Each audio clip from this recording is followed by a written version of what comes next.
One of the absolutely pathologic situations for any animal or human is to be able to access repeated dopamine surges without effort or any pursuit that's self-directed or that's directed, I should say. So for instance, cocaine, a drug which potently increases dopamine, or methamphetamine, which potently increases methamphetamine, but doesn't require any sort of adaptive action pursuit except to acquire the drug and spend money on it. No sacrifice. So what ends up happening is the circuit that gets rewarded is only the drug-seeking behavior, and no other behavior will give the kind of potent dopamine release that cocaine or methamphetamine will, which is why they are so pernicious. Now, likewise, Right. I'm not... Well, plus they have that powerful reinforcing effect, right? So not only do you get that kick, but what's reinforced by the dopamine release is the behaviors that were right prior, particularly right prior to the ingestion. And if all that is the drug-taking behavior, that's all that develops. That's right. You build that monster inside your head. That's right. So I can see where you're going on the pornography. Right. So I was starting to get a lot of questions. I was kind of surprised. I thought, well, I'm male and, maybe that's why they feel comfortable asking. But people were saying, we're asking about pornography, and they were asking, I realized we want to, I'll just be direct about it. They were asking whether or not masturbation was bad. They were asking whether or not masturbation with ejaculation was particularly bad. And here's my stance on this. I'm a biologist and a neuroscientist, not a psychologist. But what we know for sure is that if an individual repeatedly engages in this circuitry, let's say masturbation and pornography with increasingly potent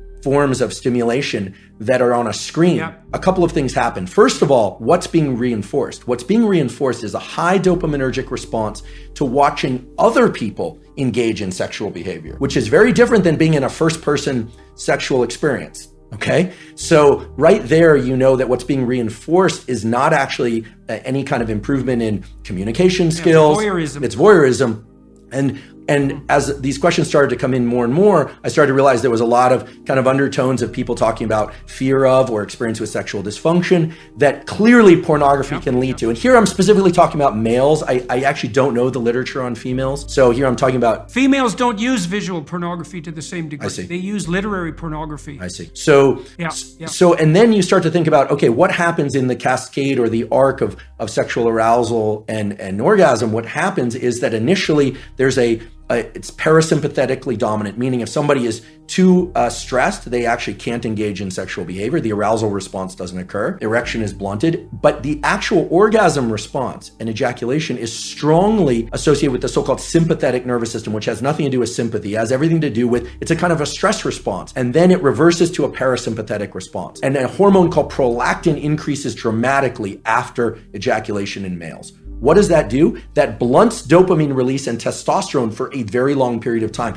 which makes sense if pair bonding and sort of, in our species anywhere, there's this idea that then other molecules would be exchanged with partners, pair bonding, potential for raising mates, etc. Without getting into a huge discussion about that, the point is this: masturbation and pornography are potently tapping into the dopamine system and can undermine the very processes of which I consider healthy processes of finding a mate, dating, communication, eventually, if it's appropriate, sexual interaction, etc. Like it's undermining pair bonding. And pair bonding. So here's a question. If you're seeking sexual release through pornography and you go through the whole cycle and you get a prolactin release, do you bond with yourself? So this is very interesting. The biology explains it as what's left there is a kind of an open loop, a kind of an emptiness, right? Because bonding with the self is a complicated notion. I mean, there's a healthy version of that, of course, loving oneself and self-referencing. And again, this is more far more your domain than mine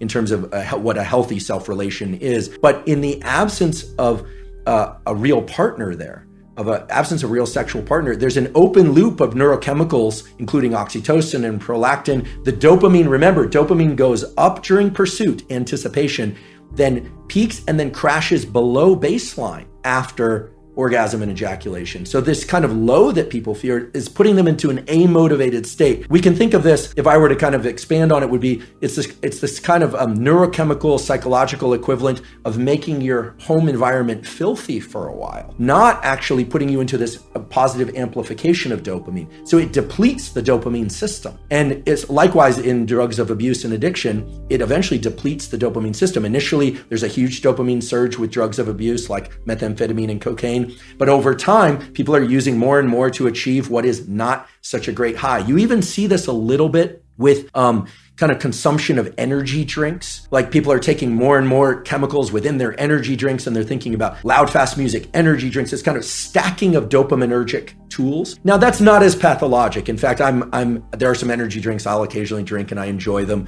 I don't think we need to be entirely afraid of pursuing or engaging in things that release dopamine. Obviously, healthy sexual behavior, food that we love, social engagement, all of these things can be dopaminergic. It's the big peaks in dopamine that are not associated with any prior effort or organization of self that are particularly dangerous for the human being. Yeah, well, you could see that's a cardinal danger of affluence then. That's right. This is why the children of that's right. You cannot get rats addicted to cocaine if they live in their natural environments. Is that right? You can only get rats addicted to cocaine if they're isolated rats in a cage. Yeah, they won't bar press for cocaine in a natural environment, and it's because they have alternative sources of dopaminergic gratification. Very interesting. So it's very interesting. Yeah, the children of very wealthy people who are overindulged, I've seen that many times, many times, and it is a very sad sight. Well, they're not optimally deprived, eh? And that issue of optimal deprivation, that's a killer issue for an affluent society.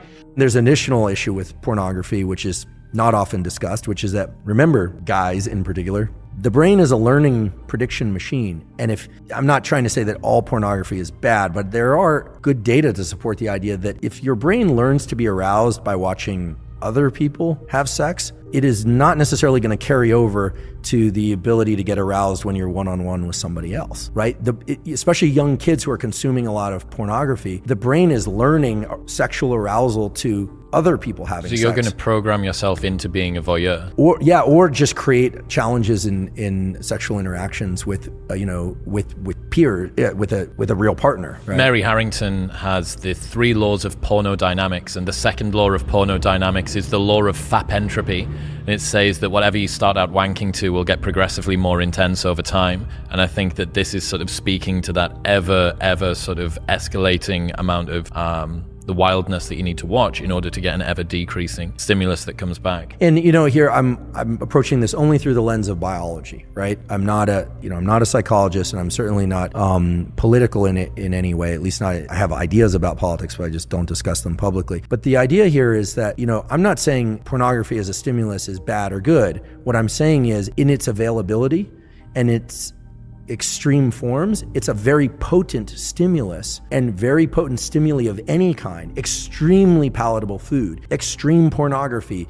extreme experiences like bungee cord jumping, those set a threshold for dopamine release. And Anna will tell you that, and I'm sure she did, that the higher the dopamine peak, the bigger the drop afterwards. And it's not that you drop to baseline, you drop below baseline. Again, these things aren't good or bad, they just have to be controlled in a way, because when people are pursuing dopamine peaks over and over and over and they aren't getting them, typically it's because they've been pursuing that activity far too often. And you're saying perhaps take a break from that, and there may be an ability for your system to reset. Right. Yeah, I mean, in theory, all the things that we're talking about with pornography could be superimposed onto food, or could be superimposed onto real sex, right? That one also has to be cautious there, right? But the cycling back and forth between dopamine and low dopamine states, dopamine fasting as it were, but maybe just low dopamine states, these are natural rhythms that exist in the nervous system. We have to remember what the dopaminergic system is there for. I'll say it again, I wasn't consulted at the design phase, but we know as a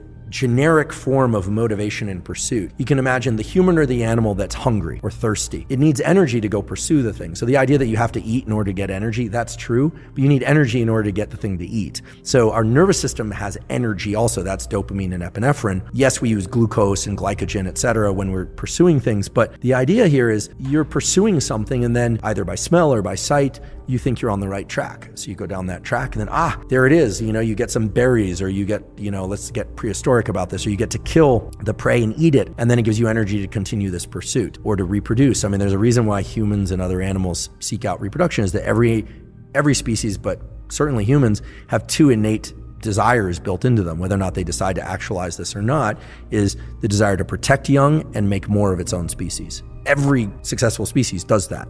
Even if people don't have children, in general, people care about children.